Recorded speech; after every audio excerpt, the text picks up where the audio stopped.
President Trump posting this week, "Our court system is not letting me do the job I was elected to do."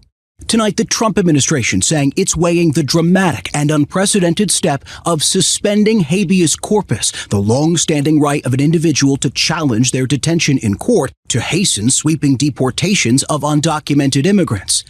Meantime, a tense scene at a federal immigration detention center in New Jersey. The mayor of Newark and Democratic candidate for governor Ras Baraka arrested and detained for several hours, accused of trespassing after he tried to tour the facility with 3 Democratic members of Congress. It's Ken Harbaugh with the MeidasTouch Network. I want to make one thing clear. Members of Congress have a legal right to inspect ICE and CBP facilities. It's part of their oversight duties, and it is a law. How do I know? Because Congressman Jason Crowe, a good friend of mine, helped write and pass that law. So when members of Congress are denied entry into ICE and CBP facilities, then harassed for doing their jobs, the government, the Trump administration, they're the ones breaking the law. And now the Trump administration is openly contemplating suspending habeas corpus. We know where they want to take this. They will claim that this extraordinary power, the ability to detain people without trial, without due process, will be focused on undocumented immigrants. They are lying. Look at how they treat members of Congress, a co-equal branch of government. If the Trump administration is granted, or God forbid grants itself, the power to suspend habeas, no one will be safe, not even members of Congress. I spoke with Jason Crowe about all this. He doesn't mince words. Here's our conversation. I'm joined today by Jason Crowe, who represents Colorado's 6th congressional district. He has been a vocal opponent of the Trump administration's policies and an even more vocal defender of the immigrants in his community, all the way back to the campaign when the immigrant community in Aurora was being attacked. We felt echoes of that here in Ohio as our community in Springfield was being attacked. Jason, what do you make of the latest assaults, the attempts by your colleagues to actually provide some oversight, and they're being threatened as a response? Well, Donald Trump is clearly threatened by anybody who has independence, anybody who has free thought, anybody who's going to exercise any type of oversight over him and his administration. This is the autocratic playbook, is quell any dissent, any independent institution, take over Congress, which the Republicans in Congress have unfortunately have allowed to happen so far. We have seen this movie before. Let's set the record straight, because the law is clear that members of Congress, as I understand it, are empowered to visit and inspect CBP and ICE sites. This is a law that you had some involvement in, right? Yeah, that's right. I do know a lot about this because I actually helped pass this into law a number of years ago. And the origin of that was when I first came into office in 2019. I have a big ICE detention facility in my district, and I went to do oversight of that facility, and they wouldn't let me in. They simply wouldn't let me in.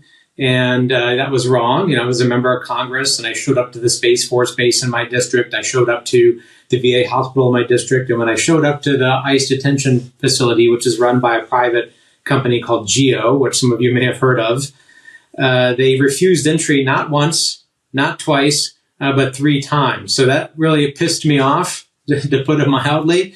And my team and I did some research, and we found out that there was nothing in the law that required them to allow a member of Congress in. So we inserted into the appropriations bill that year and every year since a requirement that says ICE, CBP, and HHS facilities, whether they're privately run or government run, have to allow members of Congress immediate access to these facilities. This most recent confrontation at the facility in New Jersey leaves a lot of us with the impression that the administration is looking to provoke in this kind of way. There is no hint of an apology or any kind of shame on behalf of the administration or ICE or CBP. it's almost as if they relish the confrontation. They think they have somehow the winning side of this argument. And I'll go back to Serwor's observation. The cruelty seems to be the point. Yeah, because this is the exercise or the attempt to exercise power, right? So the moment I think we're in right now is the Trump administration is trying to assert more power than they have. They're trying to consolidate it. They're trying to grab it from people. And when they do that, when, these administrations, when, these leaders try to seize power from a democracy, what they're doing is they're pushing the boundaries of law, they're breaking the law, and they're seeing who will push back, who will establish a boundary. And with every boundary that is not maintained, they gain more power sequentially, time over time. And that's really the process we're going through right now is they are relatively weak. Donald Trump is relatively weak. He's lost more court cases than he's won by a pretty large margin. There's a substantial amount of infighting in the Trump administration itself. So what they're trying to do is they're trying to seize power from our institutions. That's what we're seeing. So yes, it is absolutely intentional. And that's why it's really important that we don't allow any of these things to pass. We push back on all of them and we fight for every square inch of these democratic boundaries. That infighting within the Trump administration that you're referring to, that's not disagreement over policy. That's more personal and ego-driven. And I'm guessing it's about turf more than it is about those who want to protect civil rights and those who don't. Well, it's a little bit of both. I think you're largely right. Donald Trump and those around him are largely driven by personal grievance, by the desire for power, the corruption. It's self-interest in one form or another, whether it's their ego, whether it's their grievance, whether it's to pad their pockets. Self-interest is what drives most of what happens in the Trump administration. But there is some ideological battle happening right now. There's the faction between some of the traditional defense hawks, I think you would tell them, and folks that believe in global engagement, in the isolationist retrenchment faction of the Trump administration, kind of led by J.D. Vance and his acolytes. There's not enough men like me who do whatever they want. Are you sick of it yet? Those people need to be, when we take power, they need to be given the death penalty. The anger. Charlie. I live like a capitalist every single day, Cenk. I live as a capitalist. The hate. And we have a system of checks and balances. That's a good one. That's really funny. We do? The idea that to be a man, you have to be a bully. Fuck you! We should be better than this. Females don't have independent thought. They don't come up with anything. Our kids deserve better than this. It's like women want equal rights when it's convenient, but then they still want the door open for them. So help us change it. Subscribe to Valor Media Network, where you can find shows on sports, men's health, and patriotism without the resentment and division.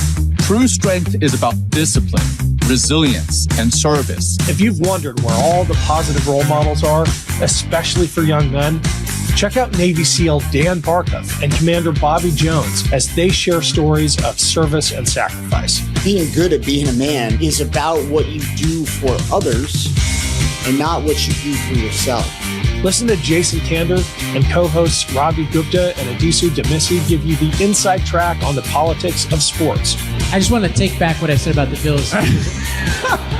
No, because in all honesty, your team seems to have gotten the vaccination thing right. Okay. My team seems to be struggling with it. These shows and many more from Valor Media Network prove that you don't have to be an asshole to connect with young men today. Subscribe to Valor Media Network today. It seems like on immigration, though, the president has his party by the throat. And when we have talked in the past, you have alluded to some of your colleagues on the other side of the aisle who have been looking for ways to push back. I get the sense there isn't a lot of that left. Like the Republican caucus has been cowed, and it is fully a tool of the executive these days. Yeah, I think that's true. They have fully prostrated themselves to the altar of Donald Trump. Is undoubtedly true. And, the people who are pushing back are either retiring members, so there's no courage there, or people who are in Democratic districts, that Joe Biden won. So they're simply trying to survive. So there's really no courage when it's in your self-interest to push back because you're just trying to survive, or it doesn't matter anymore and you're on the way out the door. That's not really political courage. Political courage is when there's a cost to it. And I just can't point to any examples of people who are willing to incur that cost against Donald Trump to stand up to him.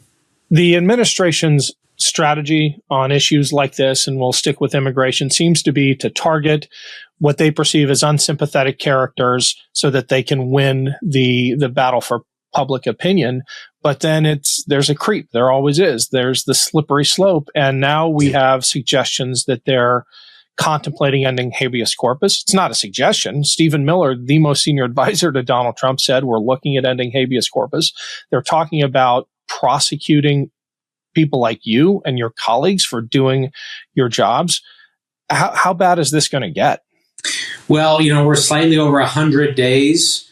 So we're not even a third of the way through the first year of a 4-year term. So it could get pretty bad. I'm not doing anybody any favors by downplaying the threat, by just being soft on this. I think we have to prepare for the onslaught to continue over a very long period of time. And you look at the institutions and the guardrails that have already failed just in 100 days. It's pretty shocking when you think about the speed at which things have dissolved in Washington. So the sobering reality is it could get pretty bad. That's why we have to make sure that we are joining forces with people of common cause. I always say there's strength in numbers. It's one thing for the Trump administration to try to pick off law firms one at a time, or pick on universities one at a time, or members of Congress one at a time. But when they all come together, when you've seen what happened, after the MOU with a few of those law firms that frankly capitulated to Donald Trump, then the rest said, all right, well, we're going to band together and we're going to stop this. Same thing with universities. You see that happening, state attorneys general and governors, and also members of Congress. So long way of saying there are strengths within numbers. We have to stick together. And when people are united, or people of common cause are united, then it becomes much, much harder for them to pick folks off one at a time. If I'm not a university president or a partner at a major law firm, what can I do? I get that question a lot. What can ordinary Americans do to join forces? Well, I always say that citizen oversight right now means a lot. So I'll be honest with you, being a member of Congress and trying to exercise my oversight powers under Republican control has been very hard, right? The number of hearings has been very low. They haven't called contentious hearings. They're not allowing the issuance of subpoenas. The Republicans who control the day-to-day and control the committees are not doing really any substantial oversight on what this administration is doing. So Democrats, we're pushing hard. We're doing everything that's within our power. There's no doubt about that. But citizen oversight actually becomes really important. The iPhone videos that people are taking of raids, of people being kidnapped off the street, then posted on the internet. This stuff is really important. People need to stand up and pay attention to what's happening in their communities, to record it, document it, get the word out. That's what number one. Number two, support legal efforts.